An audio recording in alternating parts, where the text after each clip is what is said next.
2026 ಜನವರಿ 4ನೇ ತಾರೀಕು ನಾವು ಮೈಸೂರು ಫೈವ್ ಸ್ಟಾರ್ದಲ್ಲಿ ಒಂದು PCOS ವಾರಿಯರ್ ಸಮಿಟ್ ಅಂತ ಮಾಡಿದ್ವಿ.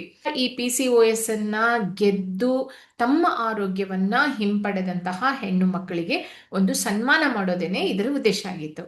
ಸೊ ಇದರಲ್ಲಿ ನಾವು 2 ಅವಾರ್ಡ್ಗಳನ್ನ ಕೊಟ್ವಿ. ಯಾರ್ಯಾರು ಈ PCOS ಅನ್ನ ಗೆದ್ದು ತಮ್ಮ ಒಂದು ಆರೋಗ್ಯವನ್ನ ಹಿಂಪಡೆದು ತಿಂಗಳಿಗೆ ಕರೆಕ್ಟ್ ಆಗಿ ಪೀರಿಯಡ್ ಆಗ್ತಾ ಇದ್ದಾರೆ, ಆರೋಗ್ಯವನ್ನ ಚೆನ್ನಾಗಿ ಮಾಡ್ಕೊಂಡಿದ್ದಾರೆ ಅಂಥವರಿಗೆ ಮಾ ಶಕ್ತಿ ಅಂತ ಅನ್ನುವಂಥ ಅವಾರ್ಡ್ಗಳನ್ನ ಕೊಟ್ವಿ.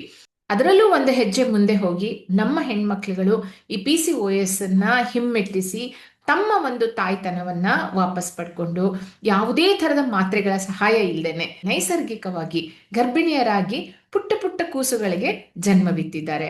ಅಂಥವರಿಗೆ ನಾವು ಮಾ ಜನನಿ ಅಂತ ಹೇಳಿ ಒಂದು ಅವಾರ್ಡ್ ಕೊಟ್ವಿ.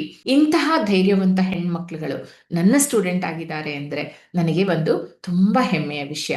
ನಾವು ಪ್ರತಿ ತಿಂಗಳು ಮೂಲಿಕಾ ಆಯುರ್ವೇದ ಅಕಾಡೆಮಿ ವತಿಯಿಂದ ಒಂದು ಈ PCOS ಬಗ್ಗೆ ವರ್ಕ್ಶಾಪ್ ಅನ್ನ ನಡೆಸ್ತೇವೆ. ನಿಮ್ಗೂ ಸಹ ಈ ವರ್ಕ್ಶಾಪ್ ಅನ್ನ ಅಟೆಂಡ್ ಮಾಡ್ಬೇಕು ಅಂತ ಅನ್ನೋದಿದ್ರೆ ಎಸ್ ಅಂತ ಕಮೆಂಟ್ ಮಾಡಿ, ನಾವು ನಿಮ್ಗೆ ಲಿಂಕ್ ಅನ್ನ ಕಳಿಸ್ಕೊಡ್ತೇವೆ.